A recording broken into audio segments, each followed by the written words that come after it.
যেখানে আমরা তুলে ধরি এমন সব গল্প যা হয়তো গল্প না, বাস্তব। আজকের পর্বে আমরা পড়ব দুটি ইমেল, দুটি ভিন্ন জায়গা থেকে, কিন্তু দুটো ঘটনার মধ্যে আছে একটা মিল, অজানা কিছু যা মানুষ না। তাই যদি আপনি একা থাকেন, লাইট বন্ধ করে শুনছেন, তাহলে সাবধান। প্রথম ঘটনাটি পাঠিয়েছেন মোহাম্মদ আশরাফ, ময়মনসিংহ থেকে। ভাই, আমি জানি না তুমি এসব বিশ্বাস করো কিনা, কিন্তু আমি যা লিখতে চাচ্ছি সেটা আমার জীবনের সবচেয়ে ভয়ঙ্কর অভিজ্ঞতা। আমি বরিশালের একটা গ্রামের ছেলে। ছোটবেলা থেকে আমি নানির বাড়িতে যেতাম। জায়গাটা খুব সুন্দর, চারিদিকে গাছপালা, পুকুর, আর একটু দূরে একটা পুরনো বাঁশঝাড়। কিন্তু এই বাড়ির একটা জিনিস সবসময় আমাকে ভয় দিত। ওই বাড়ির পাশেই থাকতো একজন তান্ত্রিক কবিরাজ। লোকটার নাম ছিল হাফিজ উদ্দিন, কিন্তু সবাই তাকে হাফিজ তান্ত্রিক বলেই ডাকত। গ্রামের কেউ তার কাছেই যেত না, কিন্তু অদ্ভুতভাবে সবাই তাকে ভয় পেত। নানি সব সময় বলতো, ওর দিকে তাকাস না, আর সন্ধ্যার পর ওই দিকটাই যাইস না। আমি তখন ছোট ছিলাম, তাই এসব কথায় কৌতূহল আরো বাড়ত। কি আছে ওই তান্ত্রিক হাফিজের মাঝে? একদিন বিকেলে আমি আর আমার মামাতো ভাই মিলে খেলতে খেলতে ওই বাঁশঝাড়ের কাছে চলে যাই। হঠাৎ দিকে একটা ছোট কুঁড়েঘর, সামনে কিছু লাল কাপড় ঝুলছে। আমার ভাই হঠাৎ থেমে গেল। সে বলল, ওইটাই ওর ঘর, চল ফিরে যাই। কিন্তু আমি শুনিনি। আমি একটু সামনে এগিয়ে গেলাম, আর তখনই প্রথমবার আমি তাকে দেখি। লোকটা বসে আছে, সামনে আগুন জ্বলছে মোমবাতির। তার চোখ আমি আজও ভুলতে পারি না, পুরো লাল, যেন কারো দিকে তাকিয়ে নেই, আমার সব কিছু দেখছে। সে হঠাৎ মাথা ঘুরিয়ে আমার দিকে তাকালো। আমি স্থির হয়ে গেলাম। তারপর সে হেসে উঠল।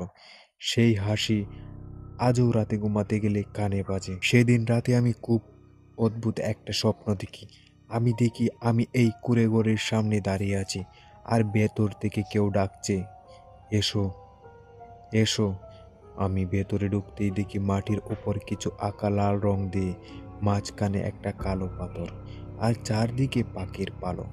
হঠাৎ পিছন থেকে কেউ আমার কানে ফিস ফিস করে বলে, তুই আবার আসবি। আমি ঘুম থেকে উঠে দেখি আমার হাত পা কাঁপছে, আর কপাল ঘামে ভিজে গেছে। পরদিন সকালে আমি নানিকে সব বললাম। নানি একদম চুপ হয়ে গেল।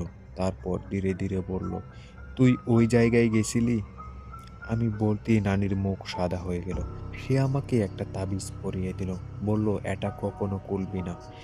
কয়েকদিন সব ঠিকঠাক ছিল, কিন্তু তারপর থেকে অদ্ভুত কিছু ঘটতে শুরু করলো। রাতে আমি প্রায় শুনতাম কেউ যেন আমার জানালার পাশে হাঁটছে, টুপটাপ করে। একদিন সাহস করে জানালা দিয়ে তাকালাম, আর যা দেখলাম আমি আমি আজও বলতে পারি না। বাঁশঝাড়ের দিক থেকে একটা ছায়া আসছে ধীরে ধীরে, আর তার চোখ দুটো জ্বলছে আগুনের মতো। আমি চিৎকার করে উঠলাম।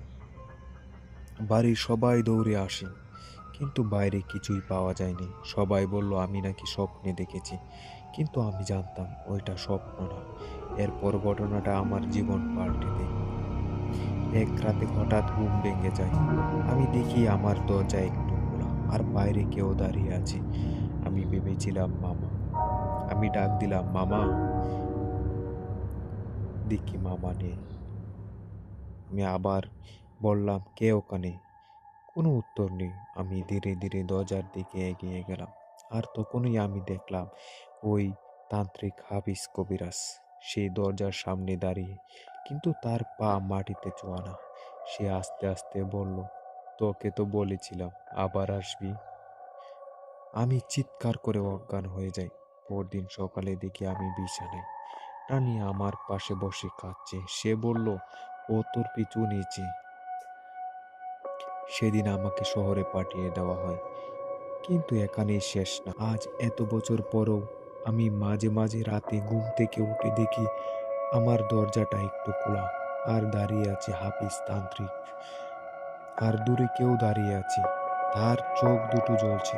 আজ এত বছর পরও আমি মাঝে মাঝে রাতে ঘুম থেকে উঠে দেখি আমার দরজাটা একটু খোলা, আর দূরে কেউ দাঁড়িয়ে আছে, তার চোখ দুটো জ্বলছে। আমি জানি না সে এখনো আমাকে খুঁজছে কিনা, কিন্তু একটা কথা আমি নিশ্চিত, সেদিন আমি আবার বরিশালের ওই বাড়িতে ফিরব। সেদিন হয়তো আমি আর ফিরে আসবো না। ভাই, এই মেইলটা আমি শুধু তোমাকে না, সবাইকে সতর্ক করার জন্য লিখলাম। প্রথম গল্পটা এখানেই শেষ, কিন্তু এখন যে গল্পটা শুনবেন সেটা আরো ভয়ঙ্কর। গল্পটা শোনার আগে একটি কথা বলি, এমন সুন্দর সুন্দর ভৌতিক গল্প পেতে চ্যানেলটি এখনই লাইক সাবস্ক্রাইব করে পাশে থাকুন। দ্বিতীয় ইমেলে যাচ্ছি। দ্বিতীয় ইমেলটি পাঠিয়েছেন ময়মনসিংহ থেকে রাজীব। ভাই, আমি রাজীব, ময়মনসিংহ থেকে লিখেছি। তুমি হয়তো আমাকে চেনো না, কিন্তু আমি তোমার ভিডিও অনেক দিন ধরে দেখি। তাই ভাবলাম আমার সাথে যা ঘটেছে সেটা তোমাকে জানানো দরকার। কারণ আমি এখনো বুঝতে পারি না ওই রাতে আমি আসলে কাদের সাথে ছিলাম। আমি পেশায় একজন জেলে। ছোটবেলা থেকেই বাবার সাথে নদীতে মাছ ধরতে যেতাম। আমাদের এলাকা দিয়ে বয়ে গেছে ব্রহ্মপুত্র নদী। দিনে ওই নদী শান্ত, কিন্তু রাতে এটা একদম অন্যরকম হয়ে যায়। আমার বাবা সবসময় একটা কথা বলতো, মাঝরাতে যদি নদীর মাঝখানে অচেনা নৌকা দেখিস, কাছে যাস না। আমি তখন এসবকে কুসংস্কার ভাবতাম। ঘটনাটা প্রায় 2 মাস আগের। সেদিন আমি একাই মাছ ধরতে গিয়েছিলাম। আকাশে চাঁদ ছিল না, চারদিকে কুয়াশা। নদীর মাঝখানে গিয়ে জাল ফেললাম, সব ঠিকই ছিল। কিন্তু হঠাৎ আমার মনে হলো আমি একা না, কারো নজর আমার উপর। আমি চারদিকে তাকালাম, কিছুই নেই। একটু পর দূরে একটা নৌকা দেখতে পেলাম। একটু পর দূরে একটা নৌকা দেখতে পেলাম। পুরো অন্ধকার, কোনো আলো নেই। আমি ভাবলাম হয়তো আরেকজন জেলে। আমি চিৎকার করে বললাম, ভাই, মাছ কেমন পড়তেছে? কোনো উত্তর নেই। নৌকাটা ধীরে ধীরে আমার দিকে আসতে লাগলো। আমার বুক ধড়ফড় করতে লাগলো। নৌকাটা যত কাছে আসছিল আমি তত অস্বস্তি বোধ করছিলাম। কারণ নৌকায় কেউ বসে আছে, কিন্তু নড়ছে না। পুরো স্থির নৌকা। নৌকাটা একদম কাছে এসে থামলো। আমি ভালো করে তাকিয়ে দেখলাম 3জন লোক বসে আছে। তাদের মাথা নিচু, মুখ দেখা যাচ্ছে না। আমি আবার বললাম, ভাই। এবার তাদের মধ্যে একজন ধীরে ধীরে মাথা তুলল। আমি যা দেখলাম তার চোখ পুরো সাদা, কোনো কালো অংশ নেই। আমার শরীর ঠান্ডা হয়ে গেল। আমি নৌকাটা সরাতে যাচ্ছিলাম, ঠিক তখনই 3জন একসাথে আমার দিকে তাকালো আর একসাথেই বলল, তুই একা কেন? আমি ভয় পেয়ে জাল ফেলে দিয়ে নৌকা ঘোরাতে শুরু করলাম।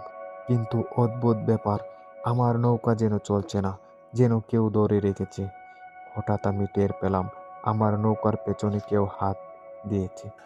আমি পিছনে তাকালাম আর দেখি পানির ভেতর থেকে একটা হাত উঠে আছে, আমার নৌকা ধরে রেখেছে। আমি চিৎকার করে বইটা মারতে লাগলাম, কিন্তু তখনই ওই অচেনা নৌকা থেকে একজন উঠে দাঁড়ালো। সে আস্তে আস্তে বলল, নাম। আমি পাগলের মতো বইটা ধরতে লাগলাম। হঠাৎ নৌকাটা ছেড়ে দিল। আমি পেছনে তাকালাম, নৌকা, মানুষ, হাত সব উধাও হয়ে গেল। কিছুই নেই, সব উধাও। আমি কোনোভাবে তীরে ফিরে আসলাম। সেদিন রাতে আমি কাউকে কিছু বলিনি, কিন্তু ঘটনা এখানে শেষ হয় নাই। পরের দিন সকালে উঠে দেখি আমার জালের ভেতরে একটা জিনিস আটকে আছে। আমি ভাবলাম মাছ, কিন্তু না, ওইটা ছিল একটা পুরানো লকেট। আমি লকেটটা খুলে দেখি ভেতরে 3জন মানুষের ছবি, ঠিক ওই 3জন যাদের আমি নৌকায় দেখেছিলাম। আমি সেই লকেটটি গ্রামের এক হুজুরকে দেখালাম। সে দেখে চুপ হয়ে গেল। তারপর বলল, ওরা অনেক বছর আগে ওই নদীতে ডুবে মারা গেছিল। এরপর থেকে আমি আর রাতে নদীতে যাই না, কিন্তু মাঝরাতে আমি এখনো শুনি এই নদী থেকে কেউ আমাকে ডাকছে, তুই একা কেন? ভাই, আমি জানি না ওই রাতে কি হয়েছিল, কিন্তু একটা কথা নিশ্চিত, নদী শুধু পানি না, এর ভিতর অনেক কিছুই আছে। এই মেলটা আমি শুধু ভয় দেখানোর জন্য লিখিনি, সতর্ক করার জন্য লিখেছি। যদি কখনো মাঝরাতে নদীতে যাও আর অচেনা কোনো নৌকা দেখো, কখনো কাছে যেও না। রাজীব, ময়মনসিংহ। আপনি কি এখনো শুনছেন? অচেনা রহস্য। তাহলে আপনার কাছে একটি প্রশ্ন, আপনি কি কখনো রাতে নদীর পাশে একা ছিলেন? যদি এই গল্প আপনাকে একটু হলেও ভয় পাইয়ে দেয়, তাহলে এখন এই ভিডিওতে লাইক দিন আর সাবস্ক্রাইব করে আমাদের সাথে থাকুন। আর আপনার